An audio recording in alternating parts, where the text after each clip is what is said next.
Phoenix, do you want to go right into Guardians of the Galaxy? I know we got to go watch that. Just Yeah. with the family, and what was it? A liter of Bud Light. Yeah, it was something. I enjoyed it. I don't know. I mean, do you want to talk about? You give your thoughts first before I bias your opinion with anything I want to say. Um, I think I really enjoyed it. It's really weird because I would still say out of, if I were to rank the three movies, I think it might be my least favorite, but I feel like it was a really nice kind of send off. I really enjoyed how it kind of, I it definitely, you can definitely see that James Gunn kind of abruptly, it seems like he tried to wrap things up about as quickly and neatly as he could, but I still feel like even though it was, I guess, rushed. I don't want to say rushed, but What makes you feel like it was rushed? I don't know. It just it the whole like kind of celebration, like Return of the Jedi kind of scene at the end, I feel like was a little off, but I don't know. Did you like that scene? I don't know. I'm curious what you thought of that scene. I was happy to see everything buttoned up. I mean, I don't feel like it was rushed, but I was, anticipating it having a good amount of finality to it, right? Because Gunn is kind of moving forward or moving on to the DC universe, so I think it's better that he spent some time and kind of had, I don't know if it necessarily had to be celebratory, but that nice little bookend to kind of wrap everything up. I liked that. It didn't feel rushed to me.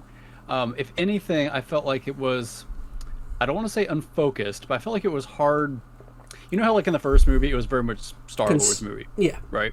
And to an extent, the second one was. So this was kind of weird because this movie's not about Star-Lord, like, at all. So, for one, there's a big major shift. Oh, once again, spoilers for, the third volume of Guardians of the Galaxy movie, if you haven't seen it. And honestly, I don't think this is a hard movie, I think, to really spoil. Yeah, there's really I don't nothing think there's crazy. A lot of, like, spoiler moments. But even without going into that, I mean, I think most people know this movie is focused on Rocket. What makes it weird for me is, like, Rocket for like 90% of the movie is knocked out, right? He's in like a comatose state.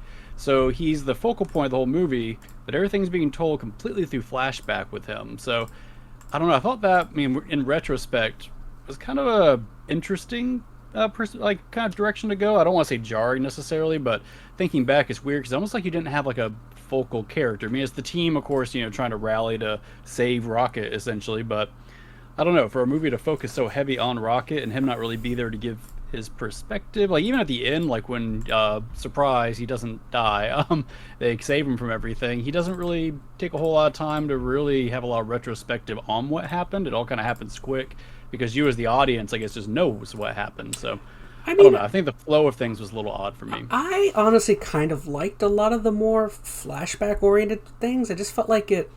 I mean, I felt like it was necessary in order to give you some, I don't know, more of an emotional detachment from, spoilers, his friends who don't make it, And it's not that I didn't like the flashbacks. I thought the flashbacks were good. I think it was just hard because you had a main focus or main character of the movie, but you didn't, if that made sense. Like, you had a main character who wasn't contributing to the narrative on his own, if that makes sense. It was all done through flashbacks.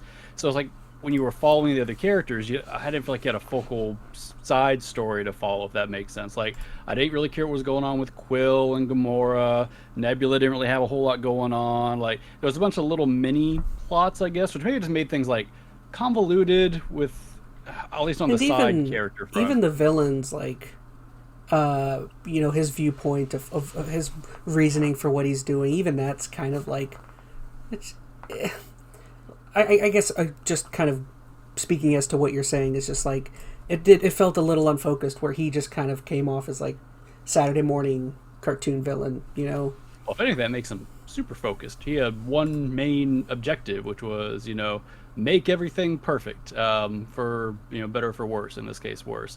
I kind of liked that, well, I don't want to say liked. I mean, he was definitely no Thanos. He wasn't this super complex villain, but I'm kind of glad he was. I think because everything else felt a little muddy with all the other side stories. I think it would have been worse if he would have had some real big conflict there. Well, he was another one that benefited heavily from a lot of those flashbacks because, again, one of the, cooler scenes I thought was the whole aspects of like whenever high-evolutionary would like experiment on the creatures, those were always like some of the best scenes. I mean, getting to see like a humanized, basically Ninja Turtle was like kind of cool because you know how he's doing it is he's like, what is he doing? He's like advancing time rapidly within like a short amount of area, or I think that's what he's doing with the tubes, right? He's like advancing evolution like rapidly, forcing evolutionary advancements quicker. So I don't know. I mean, I liked the movie. I felt like it was just a little odd. I think it kind of really relies on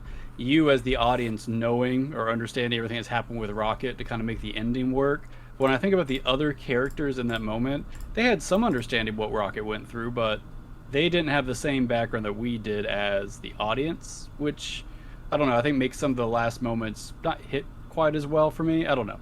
I think I'm trying to be overly critical here. I'm trying to nitpick. Overall, I enjoyed the movie. There was nothing that I think really pulled away from my enjoyment. I thought this is by far the most emotional of the Guardians. Like, it hit my heartstrings several times, and not even always just Rocket stuff. Like, Drax had some very emotional moments. Quill at the end had a couple of moments that were pretty hard hitting. I was gonna say I think what I really appreciated is as you were talking about how, you know, it definitely felt as though, like with most superhero movies, you know, you have a big bad who's threatening the universe, threatening everything. We must stop them. I at least appreciated how it definitely felt like more of just like a story of the team. Like it was just like, it wasn't a huge like galactic issue. It was more of like a personal thing of them just trying to save their friend. And I kind of like that. I mean, obviously that definitely helps that focusing in on the team aspect or the raccoon aspect. Again, the whole point of the movie is to, you know, it's the finale. They're trying to tug on your heartstrings. James Gunn is trying to tug on your heartstrings as much as possible. So I liked how, and also like the Guardians has always kind of felt like a much smaller scale side plot anyway. So the whole I don't know, you get what I'm saying. It fits. You know, they're I don't know. It's not so grand. Like it's all just a story about Raccoon and saving the team. You know. Yeah. No, I mean I like how it's a little more introspective, if you will. It is focused very much on just the team and their, you know, family kind of dynamic and kind of how that plays out. So I think you're right. It didn't need to have some crazy big stakes. I mean, it did in a sense for one planet. Like it wasn't like universe shattering, but there were still planets at stake. So for better or for worse. I don't know. I liked the movie. I'm not going to sit here and be overly critical about it. I mean, especially looking back at the last few Marvel movies that have come out, where this I have is much very much not enjoyed my time with them. Like, Ant-Man was just bland. Thor was straight up bad. What was before that? There was something else. Doctor Strange made me just mad. So this was the first one, I think, in a long time, probably since Spider-Man, that I straight up enjoyed. Like, any criticism I'm throwing at it, honestly, is nitpicking. Like, I enjoyed the background with Rocket. The emotional aspect of thing really just hit hard. So I think that's maybe why I was kind of happy with the celebratory ending, if you will. Like, it was a nice payoff. I think maybe it ended a little overly happy for some characters. I mean, I guess the one spoiler, here's your spoiler alert for those who cares. Nobody dies. Like, I think I was expecting at least one of those team members to bite the bullet. Like, because in the first movie, arguably, the original Groot kind of died, so you had a death. And then the second one, you had Yondu. And this one, nobody died, right? Except for Rocket's past friends. But at least the thing I appreciated is, like, even though nobody died, the movie doesn't end, like, in a fashion, like... To me, it's not wholeheartedly, like... satisfying. It's a bittersweet ending, where like everyone. It's not they all survive and they just keep on going in the same fashion. It's right? not just they like all split off. It's no longer the same core Guardians. It's not just every superhero movie just ends with some superhero learning something where it's like, I learned about trusting my teammates, or I learned about believing in, you know what I mean. This movie just kind of ends with everyone kind of, I don't know, like you said, self-realization, going off on their own journey, and accepting that they all need to take next steps in their lives and not, you know, be stuck in the past or the current, kind of moving forward with whatever path life was taking him. So yeah, I mean, it was bittersweet in that regard. But I thought it was cool to kind of see that last scene where they kind of had the new Guardians and the new kind of composition of Guardians. Like, I don't know, it was nice to see them move forward. I should mention, I feel like this movie had one of like the cooler fight scenes I've seen in a Marvel movie in a while. The hallway scene. That was one of the cooler scenes that they've like. That was probably the coolest one since maybe like Endgame, I would say. I mean, there hasn't been a heck of a like. Shoot, what was the what was Madness? Multiverse. The whole stuff with Professor X was kind of cool, but I feel like some of that didn't quite live up to what you were looking for.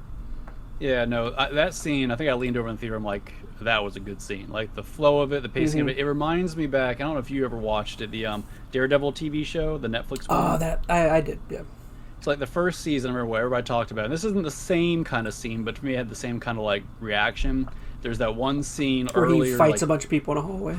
Yeah, and it's like, their big deal is it was a one-cut, or, pseudo one-cut scene, or no-cut scene, I guess is what it was, where they just filmed the whole thing from start to finish, and it's really long. Fight montage, and now that was really impressive, right?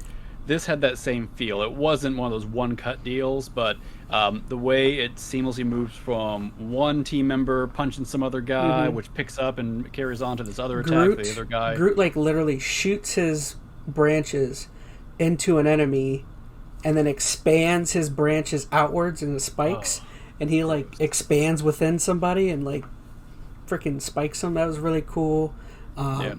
Starlord, like, he like runs by like three dudes and plants something on their back, and then when they come to attack them, they all electrocute and stuff. There was like a lot of really cool.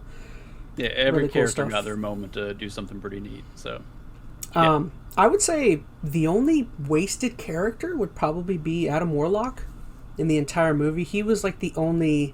I mean, I guess Gunn has to treat all of his characters kind of jokey, but. I mean, and we were talking about it in the movie. Warlock's really not that important or serious of a character anyway, so I guess it makes sense. I don't know. I mean, I understand he was wasted. He's super powerful, but I don't think they ever do much with him in the comics. At least I don't know. I don't know. Okay, so to be fair, I'm not the biggest Guardians buff. I have not read a huge amount of the comics. I have played the games, read a few comics, and of course the movies. So my knowledge of Adam Warlock is pretty sparse, but. I mean, I think they had him, honestly, after hearing all the reviews saying how much they wasted him in the movie, he was in it a little more than I thought. Like, he would pop up more often and serve a pseudo-important role. I mean, he wasn't the Adam Warlock as he was portrayed as some major all-powerful being from, like, the game and stuff like that, but I think he was fine. I mean, I think if they would have tried to make him a larger character, a larger presence, it probably would have weighed down the movie in a weird way. There's already a lot going on. I guess arguably you could have just removed him completely. I think part of the reason they brought him in, I think it was the end of the second Guardians where he was a teaser, right? Was that it? It was some movie, one of them, where they show like a tube at the what do they call the gold people? Sovereign. Sovereign, I think. Yes, there was a extended credit scene in some movie. I want to say it was the second one, where they show a tube, and it's clearly like Adam Warlock's, birthing chamber, whatever it is. So they had set him up. I have a feeling if Gunn didn't use him here, that just would have been a wasted thread or dead end. So I don't know, I thought it was fine. They could have done more with him, I guess, or they could have scrapped him completely, but I don't think he necessarily hurt the movie. He served a few moments that either add a little bit of levity, or at the end, he kind of came through and, saved the day for at least one particular character. So. Yeah, there was so much stuff in here that I wanted to point out. I mean, another stuff I thought was really great and funny was the really weird, like, scenes with all of the animals when they're in captivity. This movie feels like an acid trip at times with some of those scenes. It's like Sid Toy Story, like creepiness. Like, you remember when a kid and you get out to that Sid Toy Story scene where you see like the baby doll head and the spider stuff coming out, like. That's the kind of feels you get in this movie when they show like the animals and the experimentation they went through. The walrus in a wheelchair. It's just so like messed up, demented imagery. But I think the real kind of selling point here, the big trick is like how much Gunn makes you care about these super creepy entities after a while. Like you literally feel pretty heartbroken when they meet their end. I mean, that's trust me. If you watch the movie, you know it's coming. So Did you? I'm hesitant to even say it's a spoiler. Did you know Pete Davidson was in the movie? You know who he played? Mm-mm. The little mutated little ball at the end that gets released. There's like a mutated little tiny, ugly looking creature. That's as the ship's blowing up.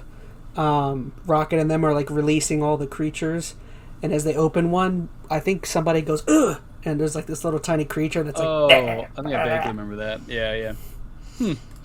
He plays that creature. And then did you know the chick that Nebula or that Gamora shoots in the leg? That's James Gunn's wife. Oh, really? Yeah, on the weird like Nathan Fillion. Yeah, I was gonna thing. Yeah, Nathan Fillion was a fun cameo. They had some fun cameos in this one. Like, the movie's fun. If nothing else, even if you want to criticize some of the narrative choices, like, if you're a Guardians fan at all, I think you'd be hard-pressed not to have a relatively good time. Especially if you go with friends, make it a thing. So, I will still say give it a solid B+. I will still say this is my favorite Marvel series out of everything they've made. Like, these are probably my favorite movies to, like, consistently go back and watch, maybe other than some of the older like Iron Man and some of the Captain Americas. Like, yeah, and I didn't love 2 as much as you did. Like, 1 I think is fantastic. This one was good, although I am curious how well it's going to hold up or how well it kind of stands on its own. 2 didn't do it for me. I don't know, maybe I don't know, I've only seen it once or twice, so like, maybe don't get I'm me just missing a few wrong, things. I will still say, like, these movies still feel to an extent very cookie cuttery in terms of they all have that Marvel formula. I just think it, like you said before, it's the way James Gunn is able to write, and he really builds a camaraderie between these characters where, like, you really care about, like, where they're going. You actually care about the journey. I don't know. This really leads me to be excited for what he's going to do with DC. Hopefully he can turn the corner for them in some way, but I definitely think. Do you think he can? I don't think so, but we'll see. I mean, if anyone can, I mean, he's got a certain touch with these type of movies. I think I'm not saying he doesn't have this range, but I haven't seen a lot of his extended, cinematic kind of, repertoire, whatever you want to say. Like, Guardians, I'm pretty well familiar with, and then, Suicide Squad. But those are all pretty similar movies in tone and style. I'm not saying that he can't do anything more than that. I'm sure he can, but, I'm trying to picture now Batman, Superman, all these other characters with that James Gunn Guardians flair to them. And I don't know if that works for every character. So I think the big test is going to be see what his range is going to be. I said, I'm not doubting it. He is a very talented director, and everything I've seen him in so far has been relatively one note. So I want to see what he can do with these other characters. I think that's going to be the big test. Like, if the next Superman movie comes out and it feels like some weird Suicide Squad-y, tone, I don't think that's going to bode well. Not that I'm saying it will be, but that's my curiosity there. I know at the end of the movie it said Star-Lord will be back in the post-credits. Yeah. Would you want to see Star-Lord back at any capacity? I mean, I feel like I'm pretty happy with where they left things off here. I know Bautista has said he's not doing anymore, so. Who said what? I'm pretty sure Bautista has said he's not doing Drax anymore, so. I'm really kind of neutral on it. I like Star-Lord. I like Chris Pratt more than most people. I know a lot of people got a real kind of hate thing going on for Chris Pratt just in general. I like him as Star-Lord. There's not a heck of a whole lot of... I like him in most things. I've heard he's really good in that TV show that made him big. I've heard that's where he's like... Parks and Rec. A lot of his voice acting stuff I think has been pretty good. The Lego movie I enjoyed. Granted, he's just being Chris Pratt. I thought he was fine as Mario. Like, there's nothing he's done that I've straight up disliked. I didn't like him in the Jurassic Worlds. I thought he was fine. Like, trust me, the stuff wrong with the Jurassic movies had nothing to do with Chris Pratt. Like, I think he served and did his role fine. He was Chris Pratt, and he wasn't, it wasn't a very expansive range of a, acting performance there, but he was fine. I don't know. I guess my point being is I wouldn't mind seeing him again. I also don't feel like there is a need for him. At the same time, though, I have no idea where Marvel is going with anything right now. Like, I know their plan has been the whole King the Conqueror. They got to figure out what's going on with Majors first. Yeah, so we don't know what's going on there, if they're going to recast him, and even if they did, like, everything building up to that's been so wishy-washy, maybe not wishy-washy, but the quality bar for building up to that big, cinematic whatever they're doing, it's not going to be a Thanos level anything. So, I don't know, Marvel just in general has kind of lost its, groove or lost its stepping here, so I don't know exactly where Star-Lord's going to fit back into that, how he's going to help it. I don't know. I guess my point being is I don't care one way or the other with how they handle Chris Pratt at this point. We'll see. I mean, I think if they ended it here, it would be fine. I think it was a satisfying enough ending for where they brought him to that it could end right there, and I'd be happy with it. Yep, totally agree. Shoot, Metal's looking bored. We should probably get him in on the conversation. So, do you have anything else you want to mention about Guardians or? No, I wanted to say later on. I don't know if you would be down, but I would totally be down to do maybe like a retrospective on the three movies as a whole. I mean, I don't know. That'd be totally up to you. We just watch all three movies and talk about them. Something we talk about. We'll see. The series. I don't know. All right, gamer. We'll.